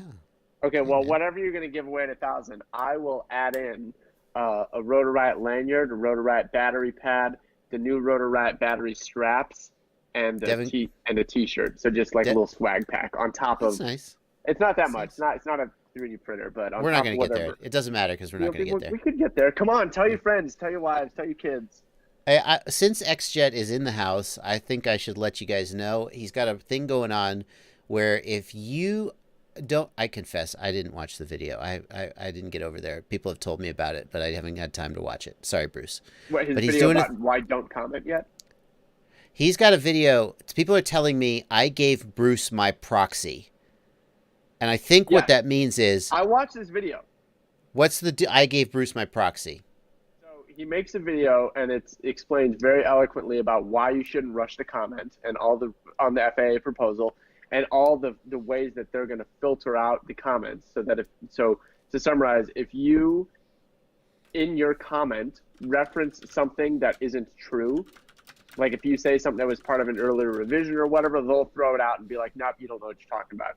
If your comment is a straight copy and paste from someone else, they'd be like, yeah, we saw that already, and they'll throw it out. So those, among other reasons for why you need to have a well thought out, original, truthful, factual comment. He explains all that. So that's really good information. And then on top of that, he's saying that he is going to post a video where then you can leave a comment on that video saying, I give you my proxy, and then he can add that all up and create a registry of people that he can speak for in an effort to speak to the FAA. So you can say, Is he going to actually go to the webpage and leave a comment for me? No, I don't think what he's not saying that he's going to leave a comment for every individual person. He's going to take his actions further than just leaving a comment and contact them and reach out to them. So everyone should still leave a comment based on his guidelines. But I guess here's what I didn't understand. So Bruce, maybe you could answer in the chat. Like, are you saying you're actually going to fly to Washington? And also, I don't believe Bruce is a citizen of the United States. So does the FAA even care what you say? Like, are you really the best person to take proxy? As a person, you're the man. I'd happily give you my proxy because I don't want to deal with this stuff that everyone. He says, no, I won't be commenting via the forum. I will be using the proxies to bolster the significance of my interactions with the FAA. I guess I don't know what that means. I'm like, what are your interactions? Like, you're going to fly to the U.S.? He'll get there. Even if you're not a U.S. citizen, do they even care what you're saying? I definitely think he's one of the most mature people in the hobby that has such a history of trust building that, I'd rather him deal with it than Rotor Riot, to be honest. I'm just like, but can he? Because he's in the wrong country. He says his latest video explains why citizenship won't matter. Okay, then perhaps, I'm not even up to and date. we could watch. I usually don't I don't want to take the whole live stream time to go. Well, let's just go watch a 5-minute video. But if he's got a bunch of Americans who've handed him their proxy, I think we all are charmed by the New Zealand accent anyway. So I think that makes him more compelling. It's just the accent. Sorry, that's dismissive. I don't mean that disrespectful way. Let me get the super chats. Let me catch up the super chats, or I will lose them. Ben Faber, thank you for $5. So I put a set of Drib motors on my quad now. I'm waiting for you to cheer or something. Now I have. No, I know it's coming. Now I have mid-throttle oscillations. Where should I start tuning wise? It flew fine on my last set of motors. I would start by checking. His last set of motors were 2150 kV. Yours are 2650, 2600 kV. Very different. That's a big freaking difference. Okay, go ahead. I thought you should know that. Start with checking your props. I have found that tuning makes such little difference, especially nowadays, and that when you have an issue, it's usually something physical. So if you're getting mid-throttle oscillations, so let me say that if you're using my motors, just get HQ 5x4.3x3s, and if then you're still having oscillations, then maybe it's a tuning thing, or still I'd probably point the finger at the ESC. Like, it's just so rarely a tuning thing. Vanover's in the chat. He says, put on Vanny motors. Your quad will fly perfect. Yeah, maybe that too. I don't know. I mean, Stop.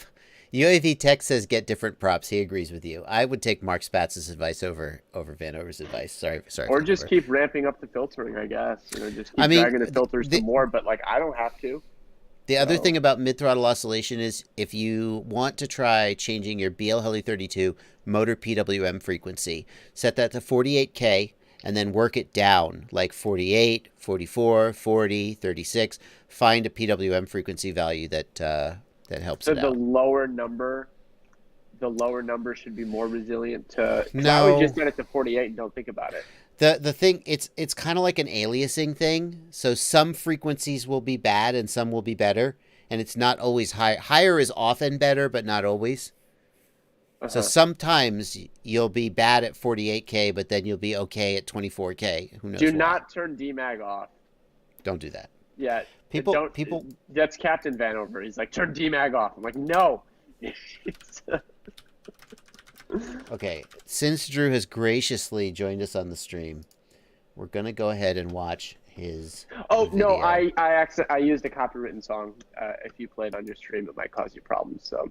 Oh, I don't want to get my stream copy striked. Yeah, so we're gonna show the fact. Can we watch your flying without listening to your music? It's actually, you showed me the song. I finally used that song that you recommended. So thanks for recommending a copywritten song, you son of no. I knew you would take it. I knew you would. It's okay. It's okay. They can watch it after. This is Drew's new video that we're not going to play too much of because we don't want to get copy struck. Oh, you got Drib merchandise too. Isn't that nice? Yeah, we're gonna get some of that. All right. Sorry, Drew. We're not going to watch your. We're not going to watch your video. It's all right. It's all right.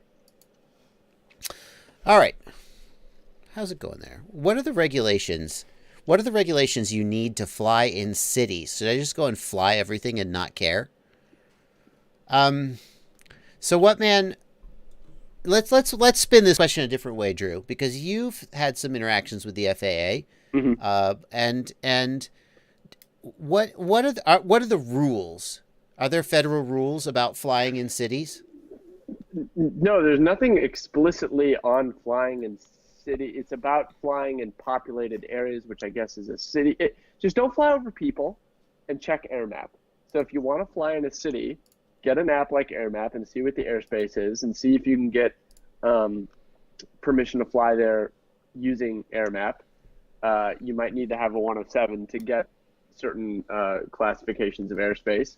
And then just don't fly over people or cars or anything bad. I mean, in fact, within 400 feet of a building, you're actually legal to fly. Yeah, no, at least under 107. They're totally legal because you can go, like, I think you can go 400 feet above the building. That's true. Yeah, within 400 feet laterally or 400 feet and 400 feet above an obstruction, you're legal to fly. Even definitely in Class G. I have to go back and remind myself, but. What the FAA is really concerned about is, well, first of all, the FAA is so understaffed that they're not. It's not like when you're driving on the highway and the cops are out trolling looking for speeders. They will only give two craps about you if you do something dumb enough that they start getting a bunch of reports. Or if there's an incident. Like, or if there's an incident, it's gonna hit you. So like even the Bridgewater thing that only came to attention of Transport Canada because. It got reported by people on Facebook and was picked up by news segments and then Transport. But then they did like a 9-month investigation, quote unquote. And then they were pretty much just like, yeah, you're good. Don't do that again, I guess. 507RC is reminding me, thank you, 507RC, recreational pilots cannot go over 400 feet. It's only Part 107 pilots who can go 400 feet above an obstruction. I appreciate that. I didn't know that. as a 107 pilot, I sometimes forget the distinctions between recreational and 107. Neil Camara wants to know, do we still need 107 if we won't monetize our videos? Neil, the FAA's concern is whether there is, I don't know the exact wording, but commercial intent at the time that you take the video. So if it is purely recreational in nature, you don't need a 107. However, having a 107 can allow you to legally do things that you couldn't do otherwise, like we just mentioned with the 400-foot. I would say boundary. if you have less than 10,000 subscribers, don't worry about it. There you go. And then, flying in a city, the other thing that you could get in trouble with is the cops could come and they could hassle you. And whether there's a law or not, who knows? Security may come kick you out if you're flying near a building. These are all things that could happen. But I think my big concern, when I see somebody flying in a city and they're flying over cars, I saw one guy, he was literally flying up and down in the middle of a street with cars on it. And I was like, that's just not okay. That's just horrible. Flying over people, that's not okay.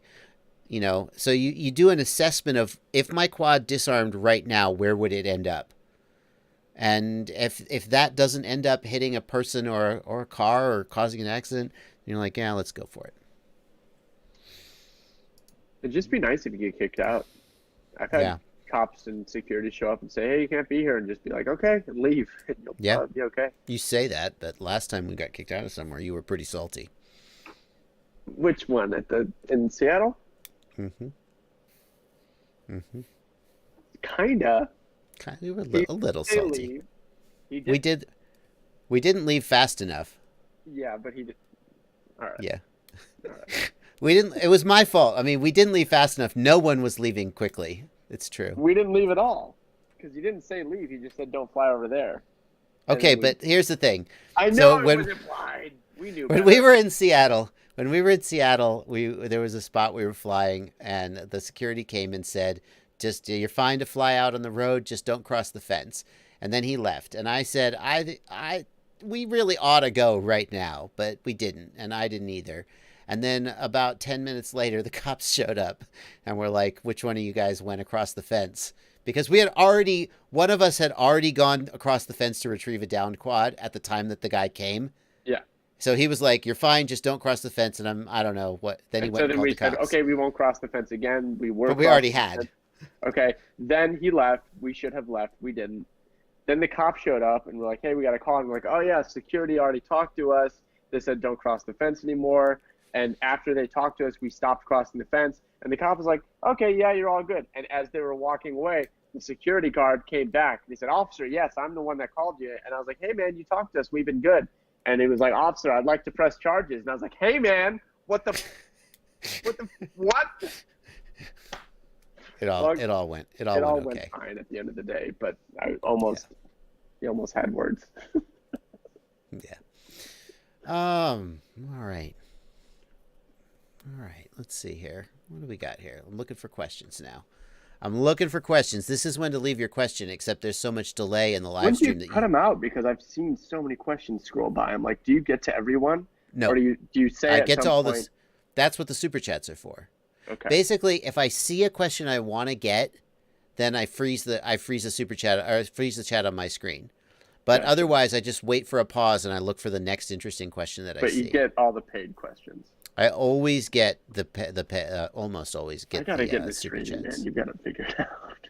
Yeah, 743 viewers, by the way. We're up to 740 viewers right now, and if we get to 1,000, I'm gonna do a giveaway, like a big giveaway, like like $250, something. I'll find something good to give away. All right, I'll say if we get to 850, I'll do the swag pack. 850 for the swag pack. Okay, So, Rotor Riot swag pack. It's just lanyard, stickers, and like a battery pad. Nothing crazy. Frank Crawford wants to know when Hype Train Vanovers are coming back in stock. Are they out of stock again? He says they're crossed out.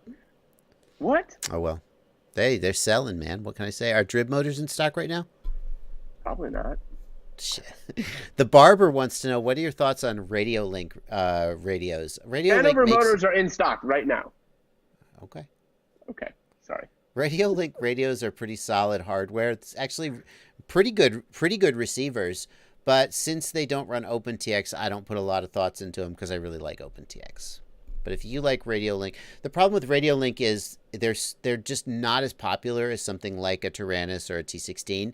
So when you go looking for tutorial videos, it's much harder to find them. Prairie Mac FPV says, JB Stack, JB Micro Eagle, replaced the pigtail to the camera, tried a different camera, still getting camera dropout during snap moves. Prairie Mac, the problem there, I'm sorry to say, is that the 9-volt regulator on your flight controller is dropping out when you do snap moves. Move the power wire to ESC plus, and then you'll get a little bit more video noise, but it won't drop out. And I personally apologize that the regulator is letting you down. If you want to go back to the vendor and say, hey, this ain't right, they may take care of you. But mostly you should just move the power wire to ESC plus. And for the record, the next revision of that, we're using a different manufacturer entirely because of issues like this. That doesn't help you, but I do want to let you know we've taken concrete action to try and address this kind of thing.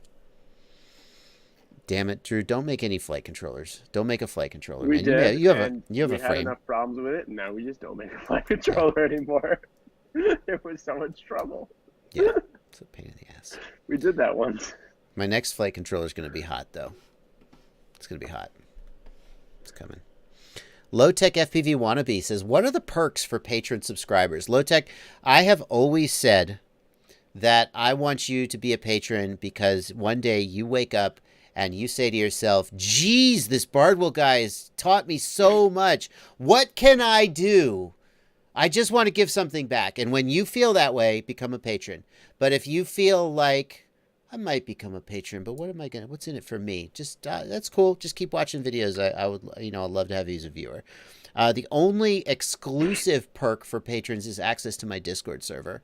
But I still answer everybody's questions anyway on Facebook and Gmail, so it's not like I won't answer your questions if you're not a patron. I can attest this guy is an insane person. I don't get it. How we'll be driving somewhere, and he's just like, I'm like, what are you doing? He's like, answering questions. I'm like, why? It's my lifeblood. Like, okay. That's pretty much how He just never stops. I'm like, I don't know how you have to, I don't know. I can't even respond to my mom within a couple days. And just never stop. It's working out for me. And it's like you always have the glasses on the forehead too. I do. Like this look. It's just like, yes, that's me. That's it. That's it. Vicanair FPV wants to know, he says, so close to getting a DJI. Can you get the full Betaflight OSD yet? Vicanair, you can't get the full Betaflight OSD, but there's about like 15 or 25 or something OSD elements you can get.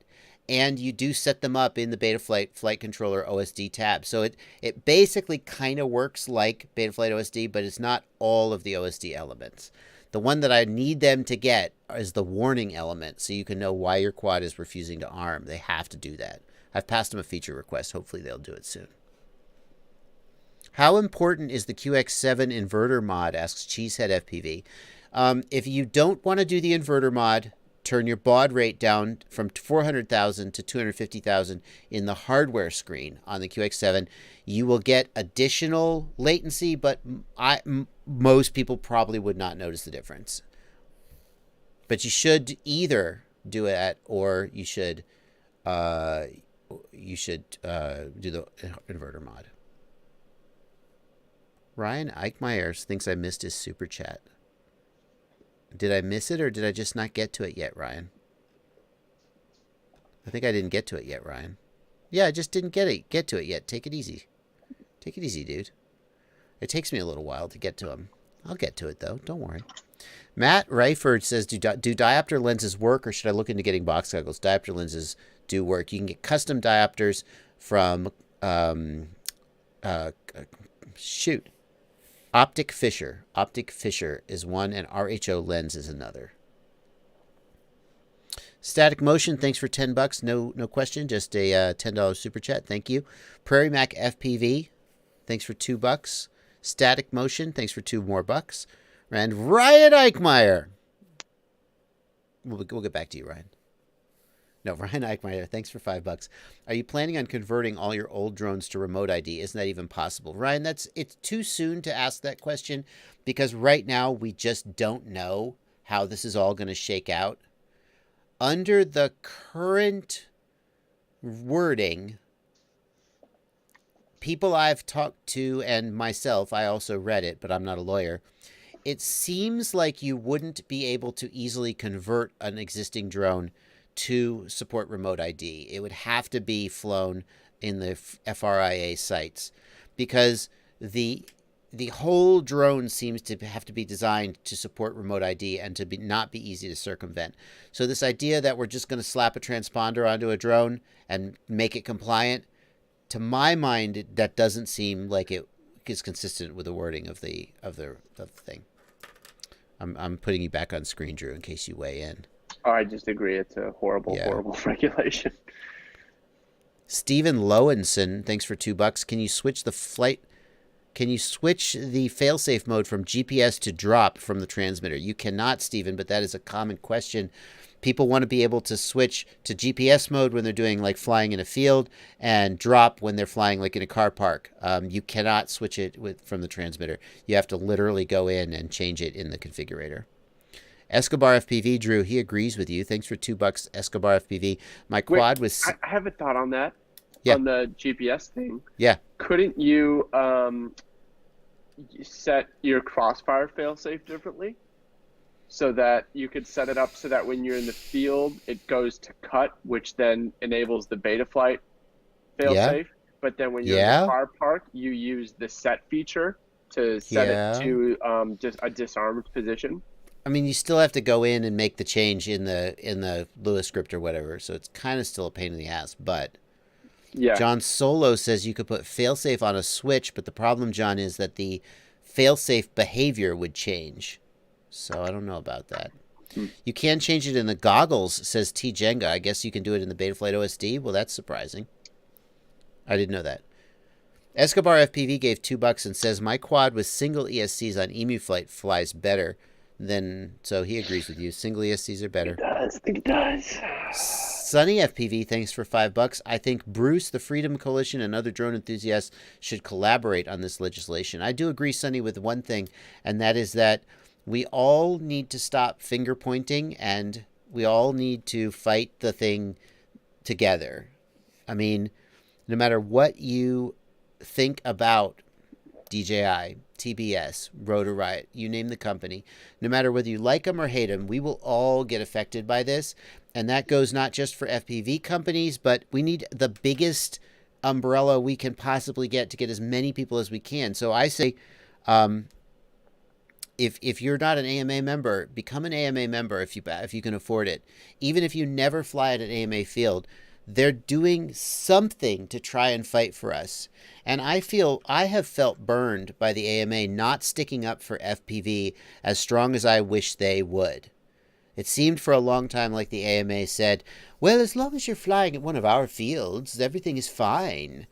And they didn't feel like maybe they had to fight for us as hard as we would have wanted. But at the same time, the ability to fly FPV with a spotter, how lame is that? Why can't I just put my goggles on?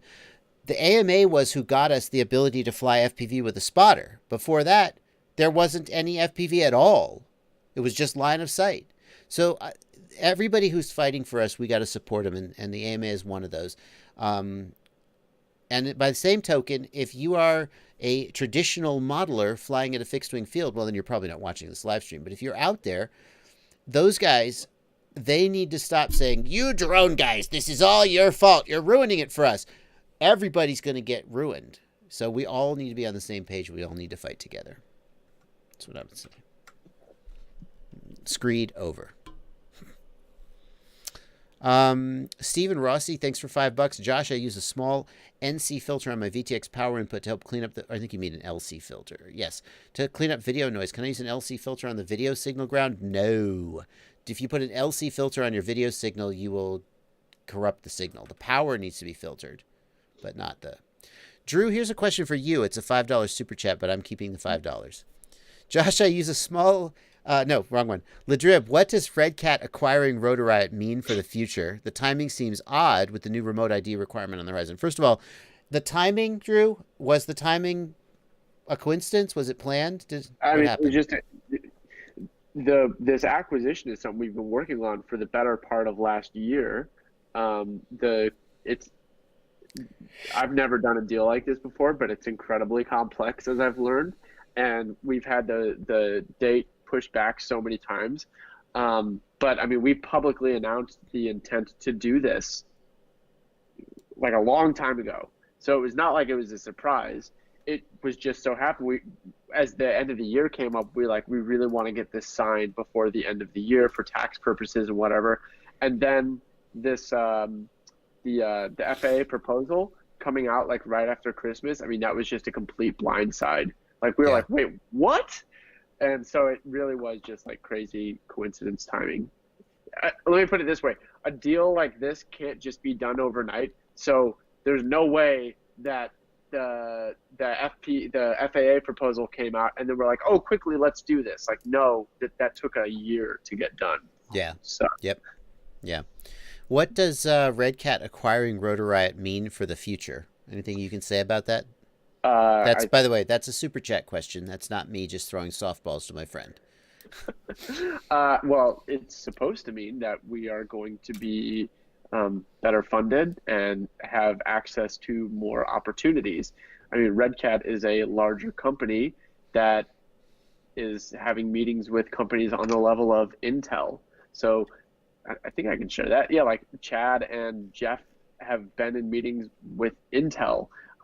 Without Red Cat, I don't see Rotor Riot ever being in the same conference room as executives from Intel. So that's helping us get access to bigger opportunities and expand what is possible with Rotor Riot.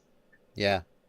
When I remember months ago when we were on we have a sort of weekly Rotor Riot cast call. And when we were on the call and they said, well, you know, we might be merging with Red Cat. And my first thought was, does this mean we will finally have a reliable budget for shows? And that was before the new store launched, and we were much harder up for money. And every time we had ideas for an episode, it was like, well, can we afford to do it? And I was like, if Red Cat comes on and they just pour a bunch of money into our show budget, great. Yeah, because all we want to do is make episodes. Right. I mean, that's all we want to do. Really. You guys who are pissed about the DJI sponsorship, we got to pay the bills. Someone's got to pay the plane tickets to fly the pilots out and do all the awesome stuff. You don't get episodes. So if you're pissed about the DJI sponsorship, you should love the Red Cat merger. Because now we don't have to take sponsorship was so. I know. I'm like, they were just like DJI I know. was like, here's your episodes are now funded for a few months. Have fun. Please mention what you like about our product along the way. Like there was zero. Like they never once asked for a video to be changed, and we sent a lot of them for review beforehand, and they were looks great. Just keep going. Like they literally it was carte blanche. It's like, how dare you? How dare you take money in exchange for saying true things that you really believe about a good product and with no other contingencies or restrictions? How dare you? I don't know. Anyway. Actually, and I see XJet saying nothing wrong with DJI. It's just another choice. And specifically his kind of response video to the UAV Futures video, I thought was just so well done. And it spoke from a place of experience. Yeah. So that was good. Kudos. Yeah, I like that as well. It was like Bruce UAV Futures posted and he was like, the sky is falling. DJI is going to ruin us all. Because they came out with something so good, no one can compete. Whatever. How was no, forget that. I want to know how my accent was, though. It was okay. Australians, New Zealanders. Jake, and then XJet was like, take it easy, guys. This has all happened before. It will all happen again. Yeah. Jake MCM wants to know, what does BADRX, recovery, MSP, and arm switch mean? Jake, BADRX, so first of all, Jake, I have a video series, Betaflight Won't Arm, and I would suggest you check that out. Just search for Betaflight Won't Arm, Joshua Bardwell, and I have videos for each of the arm flag, or for each of the arming status flags. But BADRX and arm switch mean that when you powered up the quad, the arm switch was already in the arm position and you need to cycle the arm switch. GPS recovery, BADRX recovery isn't one. But Jake, I think what you need to do is just cycle your arm switch and it should be okay. Okay. Mainer FPV. Oh, I haven't been to the Patreon lately. The patrons aren't really asking questions. They're just chatting. Bad Dachshunds wants me to know if I've seen the AMA newsletter today. Oh boy. What does the AMA newsletter say?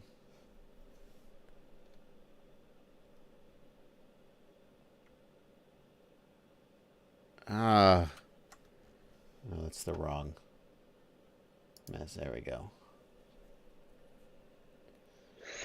What does it say?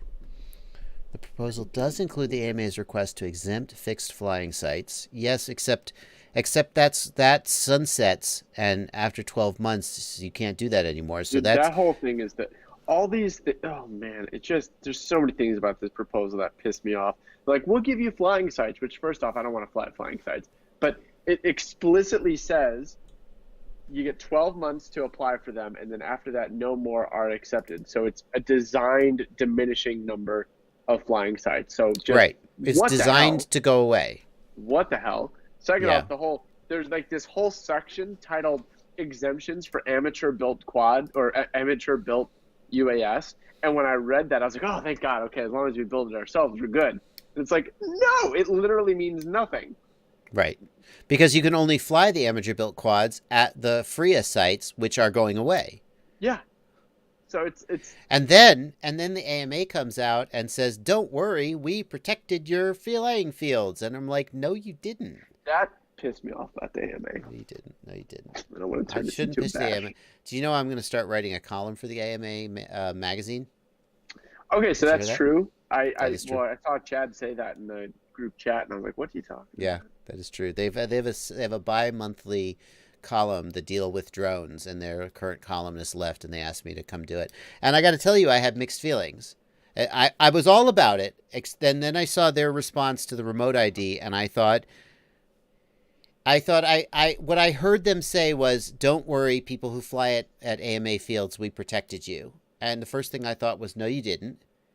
And the second thing I thought was, "What about the rest of us?" Yeah. And I was pissed off. But then I thought, I thought about basically what I said earlier, that we all have to come together and fight together. And if the AMA isn't fighting as hard as I would like, then the invitation to go write a column for their magazine is an opportunity to come together and destroy. No. Sorry, infiltrate and improve. Sorry. There you go. Yeah. To try to get the message out and to try to. So my first column is I've been writing it today. I've been putting a lot of work. I've never worked so hard to write 750 words because you know me, I'll just spew out 1,200 million words, not even think about it. But it's going to be about why we need to come together and fight this, and should be interesting. I can't wait to read it. Yeah. Wait, do I need to get the actual physical? I'm sure magazine? I'm sure I can send. Are you an AMA member? Okay, moving on. Let's see. They said the rules should provide community-based organizations like the AMA. The AMA has not been confirmed to be a CBO, but they're probably right that they will be a CBO. Who, if not them, who else?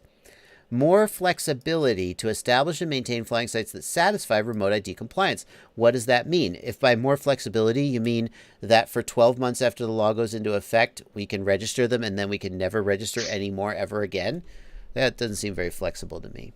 The rules should create a pathway for remote ID compliance at AMA events and competitions, which might not take place at fixed flying sites, which it does not do at the moment. The pathway for compliance is that you put a freaking transponder on your plane. Or you build a kit plane. Oops. Yeah, this is a place that hopefully they will fight harder because they're in the same boat we're in with our quads. They build these planes. If you build a balsa wood plane, how are you going to be remote ID compliant? You can stick a transponder on it? Well, how are you going to prevent it from flying 400 feet away from you if it doesn't have a flight controller? Oops. So I hope that that's an area where the AMA is going to fight much harder. And we will benefit. Anyway. But really, more importantly, how is my AMA? How is my Aussie accent? Is Stu an Aussie or is he from New Zealand? Stu is Australian. Crikey. I don't know why, but Australian is the only accent I feel remotely comfortable trying to do in public. Like I would feel like I was, if I were to try to do a French accent, I would be like, oh my God, I'm doing a horrible stereotype. I'm offending French people. But somehow when it comes time to do an Australian accent, I just go for it. Australians hopefully have a sense of humor about that. I agree with that, and I don't know how to explain that, but it's true. Oh my goodness. Let's see what we got here. Nick Schwartz wants Oh My God back. I think I can speak for Drew and say that I also would love to see Oh My God back. Oh My God's he's a cool dude. Tommy's welcome anytime. Yep. That is an official invitation. Yeah. It's always been true. What would happen if you bought a remote ID compliant drone and then smashed it up and broke something? Are we allowed to perform repairs? Hurricane HG wants to know. Again, Hurricane HG, as I'll point out every time, right now this is all up in the air. And even if we had a finished law, there will always be little things that need to be worked out among regulators. So this is all speculation. But from the way it seems like the law is currently written, a manufacturer may provide you with a sort of a kit that you assemble, but you do not produce or manufacture.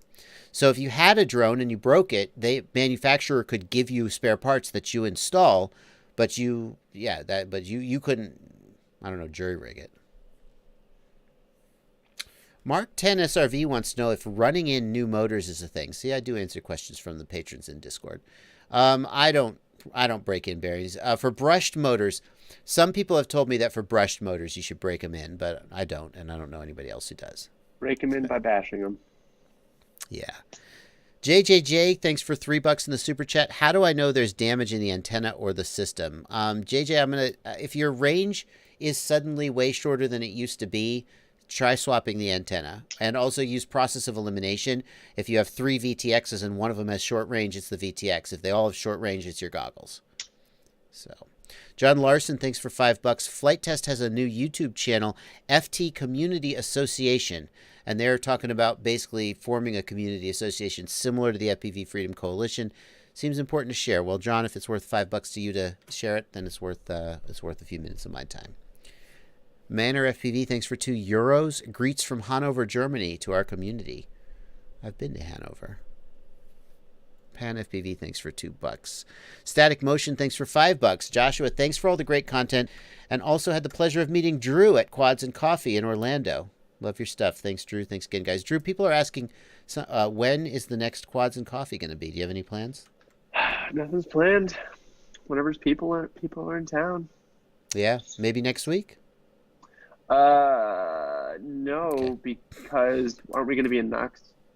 We're going to be in Orlando for a what week, day do you but come? not the weekend, though. It's got to be on the weekend. Because you don't show up till the 11th, right? Or the 12th. Yes, that's right. So I couldn't do it Sunday, probably.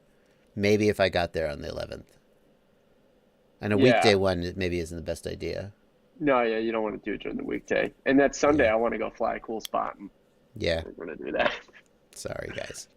XJet says the inflexibility of this NPRM shows that it's more about marginalizing the hobby than it is about increasing safety and security. Yeah, I don't disagree with you there, man.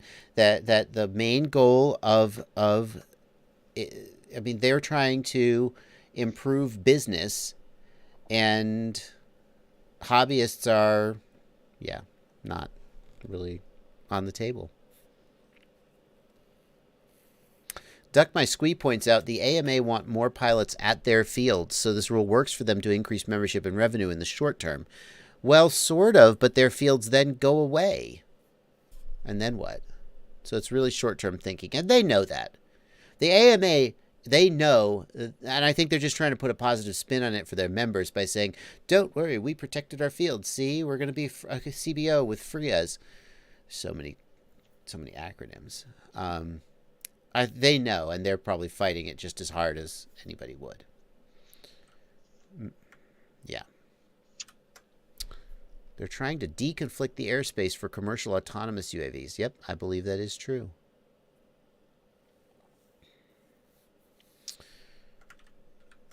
Will Part 107 bypass these new laws, asks Mike Grimsley. Nope. 107 commercial, or in fact, hobbyists are screwed over, because right now hobbyists can spend $5 and register all their drones, but under the new rule, hobbyists would have to pay $5 per drone, just like us 107 guys do already. Jason Peters says, do you know what it takes to become an AMA field? Jason Peters, I don't know the answer to that, but I'm sure that the AMA would love to have you set up a chapter. I'm sure that the AMA is not in a position to be like, sorry, we already have enough members and enough chapters. So I would reach out to someone at the AMA, a local guy or whatever. You know, they have regional organizers. Reach out and say, what do I have to do to set up a chapter? Yeah. Espionage FPV. Remote ID will directly benefit Red Cat.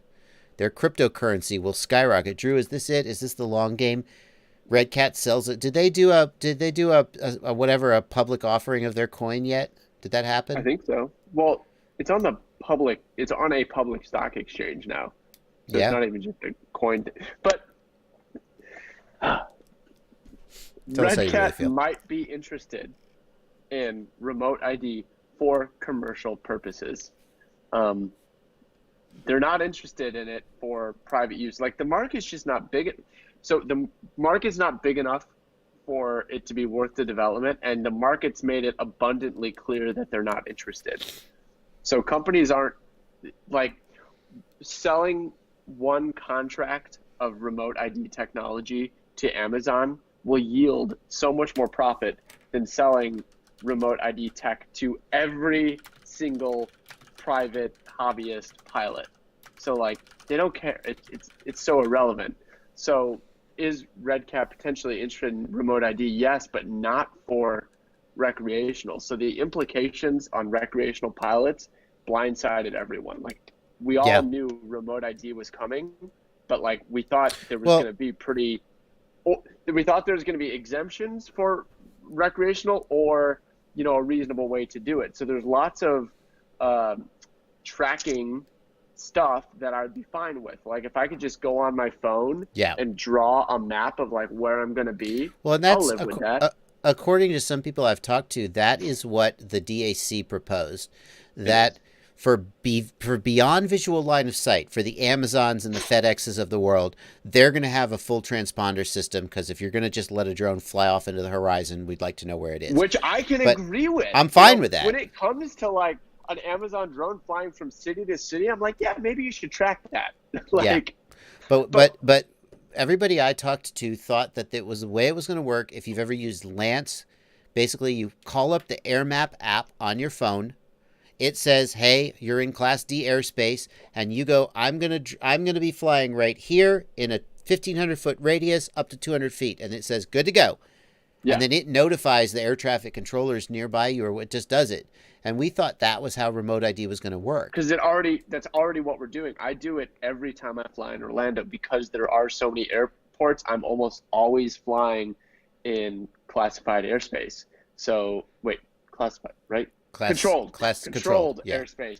I'm almost always flying in controlled airspace, and it's so not an issue to just go on the app and boop, boop, boop, and it's instantaneously like, here's your authorization number, have fun. And I've never had the cops or the FAA police show up. It's always been fine. So I thought, remote ID would work the same way. And then this proposal came out, and I, along with everyone, was like, am I reading this right? And when you say everyone, I mean, that includes people on the Drone Advisory Committee who were in the meetings.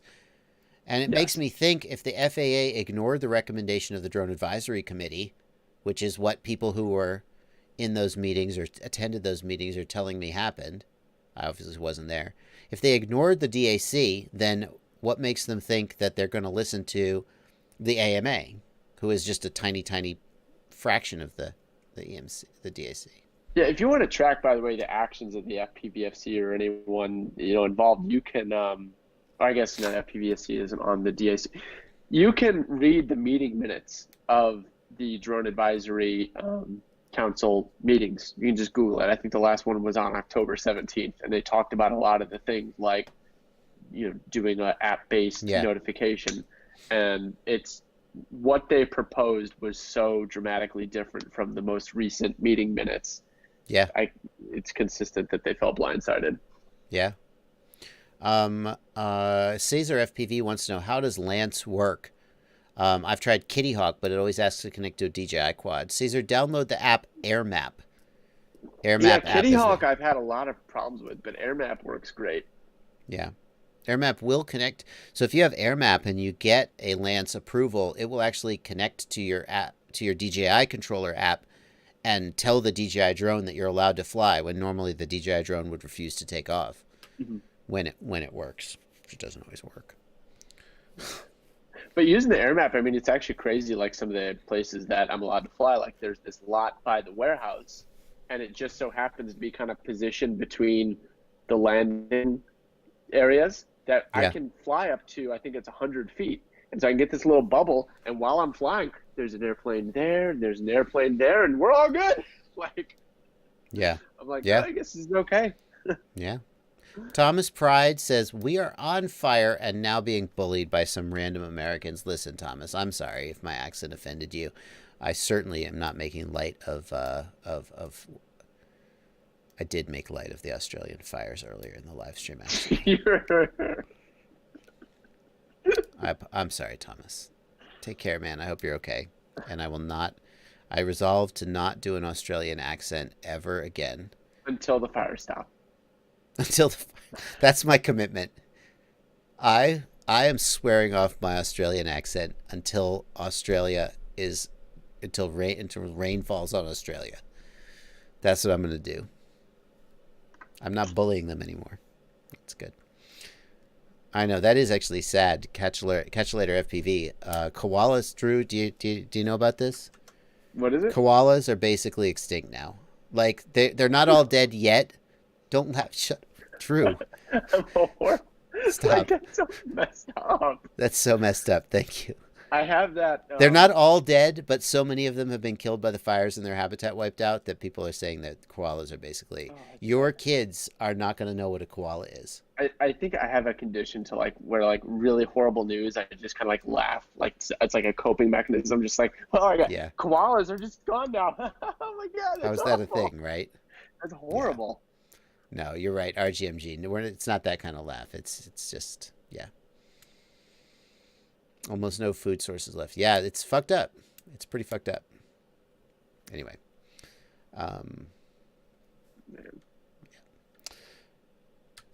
Okay. Let's see here. I'm caught up on super chats, and that's a good thing because we are coming to the end of the stream. In about 10 minutes. Thank you, Catch Later FPV. Says, Drew had a shocked laugh, not a funny laugh. That's right. That's a shocked laugh. No, I'm getting the hate. Obviously. I see it, but I don't know what else to tell you. Tell me all walls are down. I'm just like, that's awful. It's just, it's weird. So it's good that I'm caught up on Super Chats because Aaron Ciati is going to be coming on in about 10 minutes, and when he comes on, I end the stream because I don't want to take up his valuable time. Aaron Ciati is going to be streaming on his own channel. He'll start posting the links soon. He live streams after me for a couple hours, and for those of you who are dying for more live streaming, Ciati will be giving you your fix. Ciati, what are you going to be posting in the chat? Post your link, Ciati, and what you're going to be doing tonight. We did not hit the 850 watchers for the giveaway, nor the 1,000. Sorry, maybe next time. I mean, if I just go ahead and do the giveaway anyway, then what does it mean? It doesn't mean anything. I'm tempted to do the swag pack giveaway anyway. Should swag pack you could give away. I mean, you deal with the logistics. How are you going to pick the winner, though? Oh, I don't want to deal with it. I thought you had a way of picking the winner. So what I always do is I create a Google spreadsheet, a Google form, and I have them put their email address in the form. Oh, wait, you don't get to do it like live and spin a wheel or something? I do. I pick it live. But how do you pick? I don't know how you pick winners from like a chat. Anyway. So. That's what you just have everyone comment? Okay.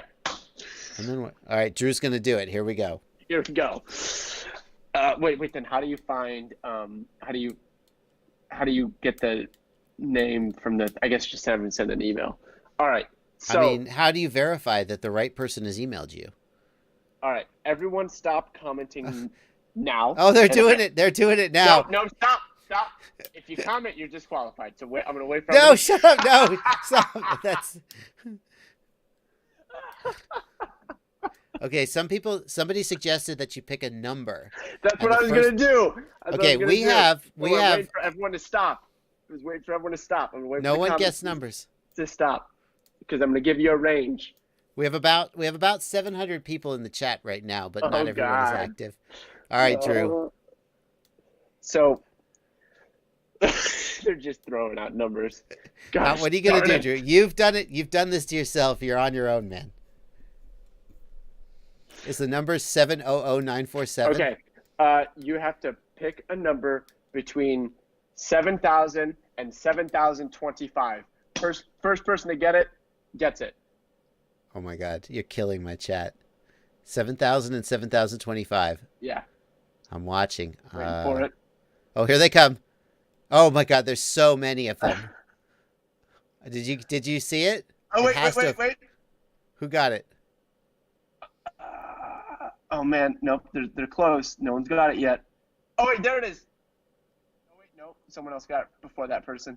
Okay, be really careful here. I know. Oh wait, no, someone got it before that person. I'm having to scroll back. Okay, stop. The winner has already been guessed. Stop guessing. Stop. Now the chat can slow down. The winner has been guessed. Drew is trying to find Tyler the first. Rowley is 7,013. 7,013. Tyler Rowley. A bunch of people. Tyler Rowley. The chat is going to be preserved for all of posterity. So if anyone can find Tyler Rowley's number earlier, then Tyler still gets a prize because what do you think we are, assholes? But the earlier person should also probably get a giveaway too, just in case you screwed up. Tyler Rowley gets that swag. Tyler Rowley, you're going to need to get a hold of Drew, and if you're not Tyler Rowley, get a hold of Bardwell. Come on. What? You're giving the prize. Why is he getting a hold of me? I don't, you just give me the address and I'll make it happen. All right, Tyler Rowley, get a hold of me. Remember that $5 when they asked me a question? That's fair. That's fair. Oh my goodness. Well, it's been a hell of a live stream. We haven't answered as many questions as we might usually have, but I've had a lot of fun. Thank you for hanging out for like 2 hours, Drew. The super chats are off the chain, though. We've had a lot of super chats, more than usual. I had a blast. We're up to $229 in super chats.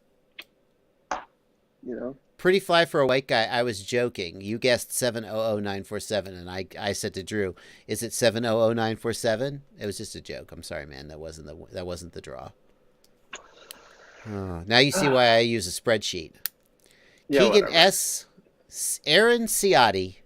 Ahren is how he spells his name. Ciotti, Ciotti, because you guys always ask, who's this RNCD guy who don't know how to spell his name? Aaron Ciotti will be coming on. Ciotti is his weekly Monday 5 giveaways, Q&A, and a Mobula 6 versus Newbie Drone versus... Damn you, Ciotti. I will be releasing my Mobula 6 versus Meteor 65 video on Friday of this coming week, but I don't have the Newbie Drone brushless in there, and you're probably going to do a better job of the review than I would anyway, so stop being so awesome. Paul C. wants to know how you can find my live streaming schedule. Paul, I stream Mondays at 8 p.m. and Sundays at 1 p.m. almost every, but not every, and I'm working on getting my schedule up on my website, so if I'm going to miss a week, you could find out, although you probably wouldn't find out. You probably would just be like, where'd he go? Swoop FPV, thanks for $5. Thanks for all you guys do for the community. Keep up the good work. Thank you, Swoop FPV. Juzzle, thanks for £5. Get XJet on your next stream. Yeah, I'm open to anything, really. I actually don't think I've had a one-on-one conversation with Bruce, so I promise I will not make fun of his accent, but I will not imitate his accent, because there has not yet rained in Australia. Wait, but he's in New Zealand. I think he's still fair game. I feel like, and I'm just offending people left and right today. I'm sorry. This is my PewDiePie moment. I feel like the New Zealand. Koalas was my PewDiePie moment. I feel like the New Zealand and the Australian accents are, from the perspective of an impressionist, they're similar enough that to do one, I would risk straying over to the other and accidentally do an Australian accent. You may as well just have lit New Zealand on fire. Michael Honeycheck says Bruce is way above you both. Yeah, no, I'm down. Bruce is Fair enough. I mean, I don't want to turn it into like a thing, but no, he's like, oh, we're not worthy. We're not worthy. Yeah. I mean, I'm all down. New Zealand is Bruce says New Zealand is to Australia what Canada is to the USA. That makes sense. It's like North Detroit. North Detroit. Any plans for a Detroit meetup this summer? Probably not. Here's the thing, Drew. This is what we're going to go out with on my live stream. The people on the internet who have been the biggest dicks to me have been Australians. That's not a generalization. It's a factual. I am not saying that also all Australians are dicks. I'm not saying that. I'm just saying when I think about the people who have been the furthest up my butt, they've been Australians. Yeah. So, and when I say to them, bro, that's a little harsh. They say, hey, it's just my Australian sense of humor. It's all meant in good fun. You got to get a thicker skin. So when I think of like, am I going to do this Australian accent or am I going to offend the Australians? I think, hey, Australians are famously thick skinned. So it should be fine, right? If it's not fine, then I apologize. I have found that the tougher the guy looks, yeah, the easier it is to crack their psyche. I don't know, man. Just taking a piss. That's right, MBFPV. I'm not insulting Australians, Toby Mearson. I'm not insulting them. I am stating I'm not going to name names because I would be giving too much credit to the people I'm talking about.